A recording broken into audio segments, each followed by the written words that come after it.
December 15, 1967. 5:04 p.m.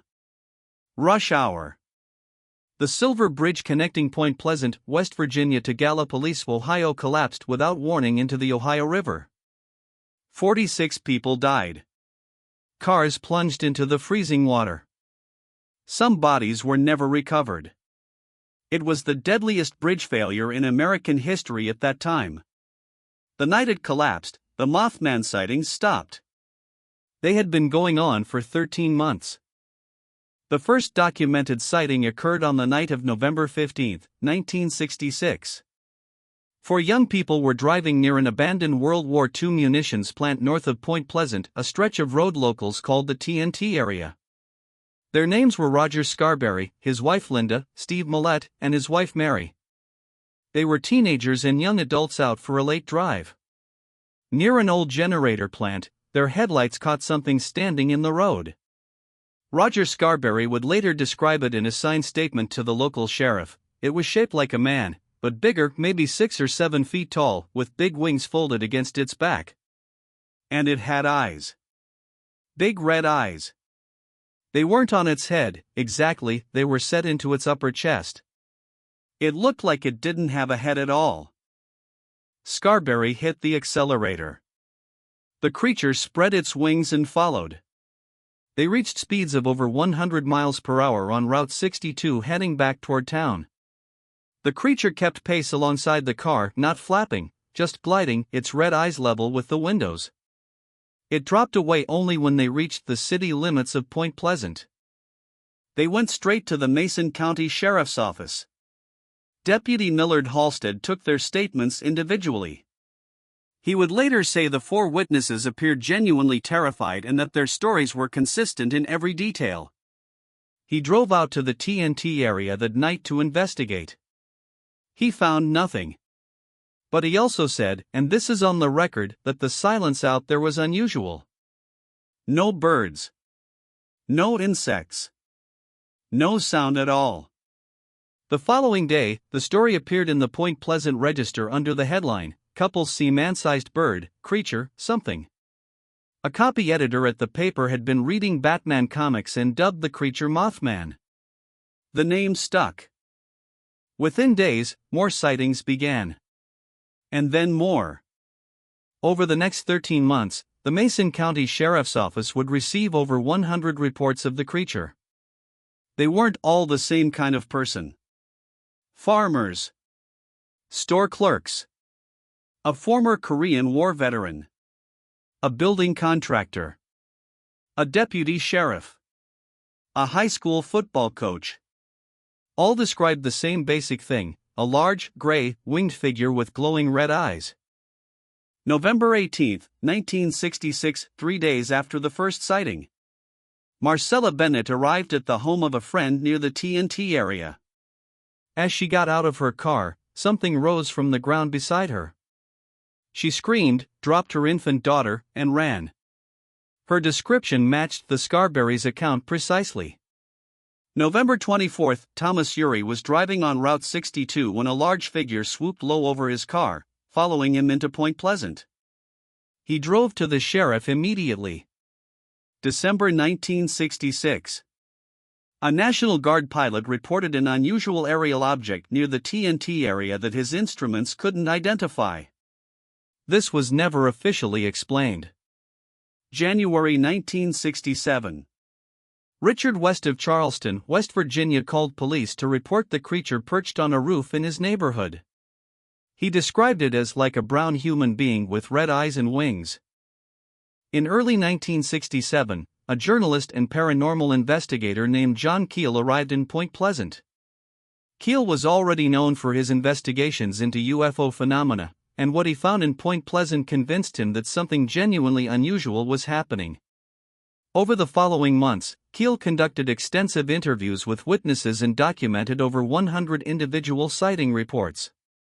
He also noted a pattern that has never been satisfactorily explained. During the peak sighting period, Point Pleasant residents reported a spike in unusual phone calls interrupted by static, strange voices, and what witnesses described as a high-pitched noise. Keel's 1975 book, The Mothman Prophecies, argued that the creature and the phone disturbances were connected possibly to government surveillance or to a phenomenon he called ultraterrestrials. It became a national bestseller and was adapted into a 2002 film. By mid-1967, Point Pleasant was under a kind of collective stress. Schools had informal conversations about the sightings. Local churches addressed them from the pulpit. The newspaper printed almost weekly updates. Some residents refused to drive at night.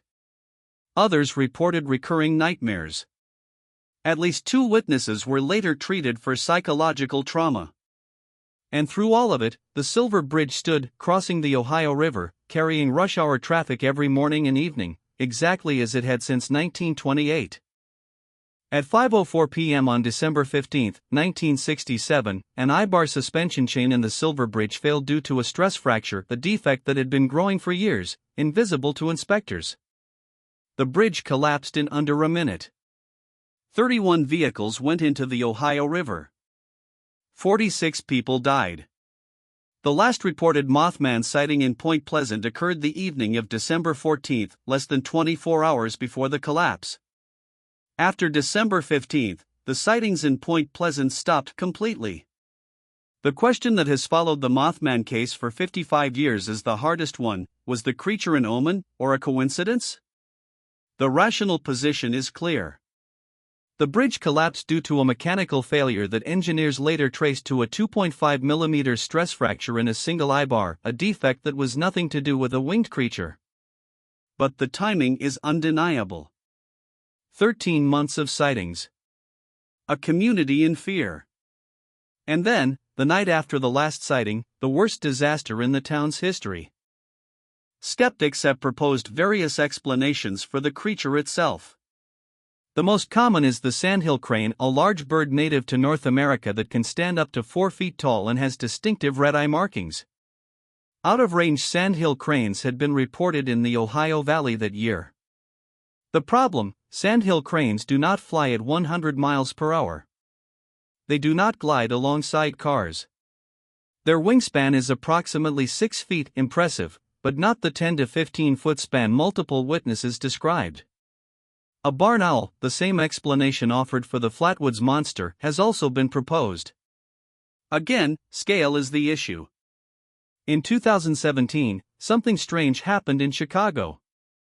Between April and October, the city received 55 reports of a large, dark, winged figure with glowing red eyes seen near O'Hare Airport, Lake Michigan, and the lakefront. Witnesses included a security guard, multiple airline employees, and dozens of ordinary residents. Researcher Lon Strickler documented every case. The descriptions were nearly identical to the 1966 Point Pleasant sightings. No disaster followed. The sightings faded in the fall of 2017.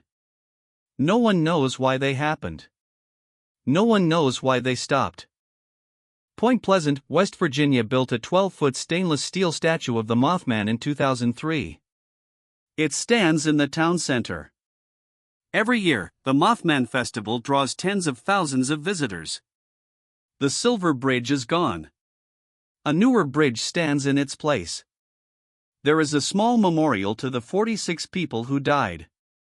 Roger Scarberry, who gave the first signed statement to the sheriff on November 15, 1966, maintained for the rest of his life that what he saw that night was real.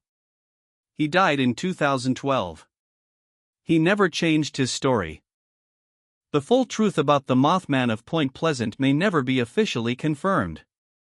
If this investigation opened your eyes, hit that like button, it helps others find the truth.